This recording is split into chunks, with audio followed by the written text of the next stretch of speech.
Good evening, welcome to lucky news. 4వ Pulakeshi Dandupalyam batch నేత ఆదిరెడ్డి శ్రీనివాస్ ఆదివారం నాటి బహిరంగ సభలో మాట్లాడిన తీరుకు నగరంలో ప్రతి ఒక్కరూ అసహ్యించుకున్నారు, హేళనగా నవ్వుకున్నారు అని రాష్ట్ర గౌడ శెట్టిబలిజ ఈడిగా కార్పొరేషన్ మాజీ చైర్మన్ పాలిక శ్రీనివాస్ అన్నారు. నగరంలోని విఎల్పురం మార్గన్ ఎస్టేట్ ప్రాంగణంలో గల ఎంపీ కార్యాలయంలో నిర్వహించిన మీడియా సమావేశంలో సిటీ టీడీపీ అభ్యర్థి ఆదిరెడ్డి వాసుపై తీవ్ర స్థాయిలో విమర్శలు గుప్పించారు. నీ ఎన్నికల స్లోగాన్ ఆదిరెడ్డి విజయం, రాజమండ్రికి అభయం. రాజమండ్రికి కాదు, నువ్వు పెంచి పోషిస్తున్న బ్లేడ్ బ్యాచ్, గంజాయి బ్యాచ్, రౌడీ షీడర్స్, అసాంఘిక శక్తులకు అభయమని, నగరవాసులకు మాత్రం భయమని పాలిక వ్యాఖ్యానించారు. నగరంలో ఎంపీ భరత్ చేస్తున్న అభివృద్ధి చూసి షెడ్డి తడిచిపోతుంది మాట్లాడుతున్నాడని మండిపడ్డారు. వాసు ఆరోపించారని, ఆ కమిషన్ల కుటుంబానిదే అని అన్నారు. రాజమండ్రిలో ఉన్న వాటర్ను కూడా మభ్యపెట్టి అతను ఏదో ఇక్కడ ఈ రాజమండ్రి నగరానికి ఏదో పెద్ద చేసేసిన విధంగా బిల్డప్ చేస్తూ ఆ సభలో కొన్ని అవాక్కులు చవాకులు పేలాడు. ఆ పులకేసి అయ్యా అతనే ఆదిరెడ్డి వాసు గారు.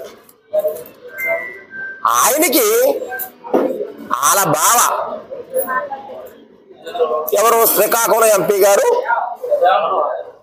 రామ్మోహన్ రెడ్డి గారు కూడా వత్తాసు పలికారు. ఆయన రాజమండ్రి ఎందుకు వచ్చారంటే ఈ సభను ఉద్దేశించి మాట్లాడతాకి బావ కళ్ళల్లో ఆనందం కోసం వచ్చాడంట. బావ కళ్ళల్లో ఆనందం కోసం రామ్మోహన్ రెడ్డి గారు చెప్పిన ఇదే నెల 15 రోజుల తర్వాత తిరిగి రాజమండ్రి వస్తారు. బావను ఓదార్చి ఆల్రెడీ లక్కీ గారు తెలంగాణ రాష్ట్రంలో ఉంటున్నారు.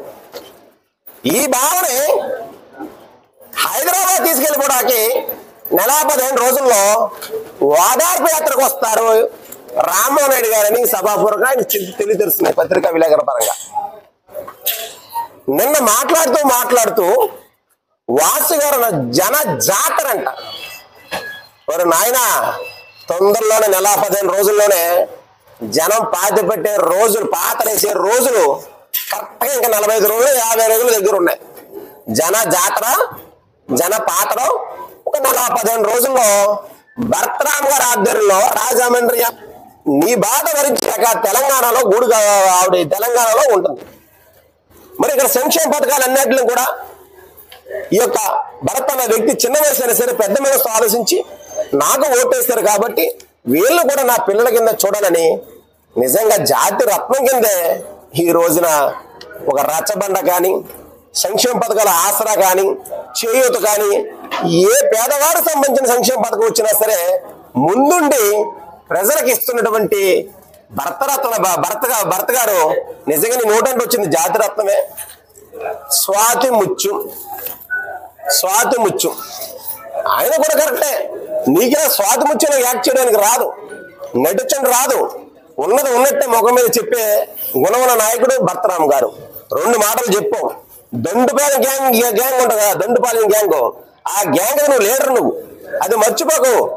మాట్లాడే ముందు మన స్థాయి ఏంటి, మనం ఏ విధంగా మాట్లాడితే బాగుంటుంది ఒకసారి ఒళ్ళు దగ్గర పెట్టుకుని మాట్లాడితే జనం కూడా హర్షిస్తారు.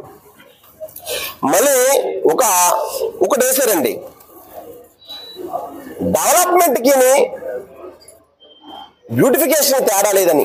అంటే అభివృద్ధికి అలంకారంకి తేడా ఏంటి అని అడుగుతున్నాడు. తేడా తెలియదండి దీనికి.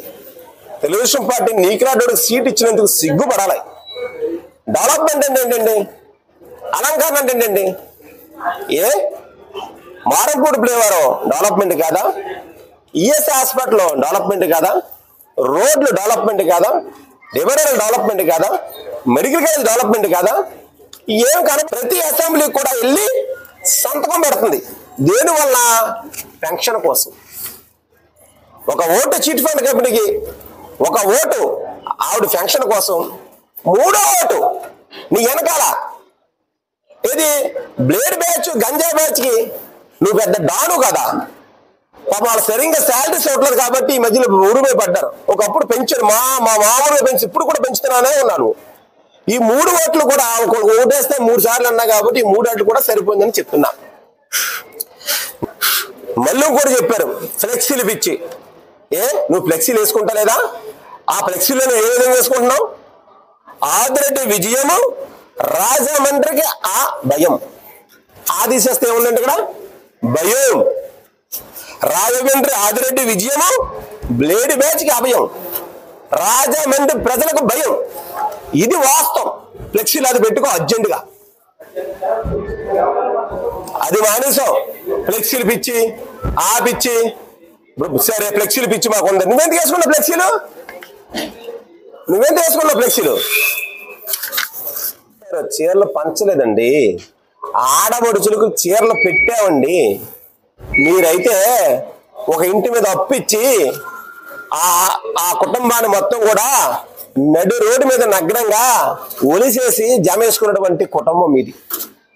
మరి భర్తరాముడు ఆడబడుచులకు చీరలు పెట్టాడు. ఆయన తేడా కూడా తెలియలేదు నువ్వు మాట్లాడే ముందు. సరే నిన్న మా ఊళ్ళో ఏదో మా పర్సనల్ విషయాలు ఏదో వాళ్ళిద్దరు కూడా అన్న చెల్లాటలు అనమాట, అక్క తమ్ముళ్ళ ఆటోలు ఏదో వాయిస్ రికార్డు కూడా బయటికి మీరు ట్యాప్ చేసి తీసుకెళ్లారు. ఓటు నోటిఫికేషన్ కూడా చంద్రబాబు నాయుడు కూడా ఆ రోజు మీ అందరూ తెలుసు. దాంట్లో ఏముందండి, బెదిరింపు కాల్స్కి ఇప్పుడు ఒక అక్క తమ్ముళ్ళు కామన్ గా మాట్లాడుకుంటారు కదా, బెదిరింపు కాల్స్ ఎలాగ ఉంటాయో, కావాలని మాటలు ఎలా ఉంటాయో తేడా లేకుండా అక్కడ వేచి పెడుతున్నావు. మొన్న మీ నాన్నగారు వాలంటీర్కి వార్నింగ్ ఇచ్చారు.